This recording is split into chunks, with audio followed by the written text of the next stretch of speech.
हर घंटे के 1.5 करोड़ रुपए। ये किसी इंजीनियर की तनख्वाह नहीं है, बल्कि ये खर्च है लोकतंत्र के मंदिर संसद भवन को चलाने का। संसद के सत्र का हर मिनट लगभग 2.5 लाख रुपए खर्च कराता है। यानी कि अगर एक दिन में 6 घंटे भी संसद चली तो 9 करोड़ रुपए खर्च होते हैं। 2012 में तत्कालीन संसदीय कार्य मंत्री पवन कुमार बंसल जी ने आंकड़ा दिया था। अब तो महंगाई उत्तुंग शिखर पर पहुंच चुकी है, तो जाहिर है अब खर्चा और ज्यादा होता हो। टैक्स पेयर्स के पैसे से हो रहे इस खर्च में संसद भवन का मेंटेनेंस, वहां की बिजली, सांसदों की सैलरी, वहां के स्टाफ की सैलरी, वहां की सिक्योरिटी व्यवस्था, चाय पानी नाश्ता इत्यादि इत्यादि शामिल। अब कई बार संसद में बहस नहीं होती, हंगामा होता है, काम ठप हो जाता है, तो टैक्स पेयर्स के 1.5 करोड़ रुपए हर घंटे स्वाहा हो रहे होते हैं। एक बड़ी विडंबना है हम जागरूक लोगों को। हम कभी 200 रुपए का टिकट खरीद के कहीं पिक्चर देखने भी जाते हैं और वहां लाइट चली जाए तो हो हल्ला मचा देते हैं, चीखने चिल्लाने लगते हैं, खून खच्चर पे उतर आते हैं, रिफंड मांगने लगते हैं। लेकिन देश की नीति निर्धारण करने वाली संसद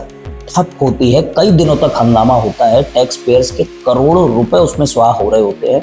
कभी किसी नेता जी से पूछने की हिम्मत नहीं करते कि भाई इतना ठप क्यों करते हो।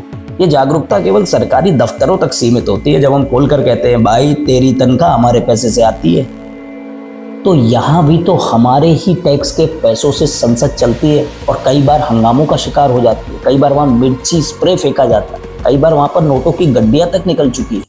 ये कुछ ज्यादा बोल दिया क्या? इसे कट कर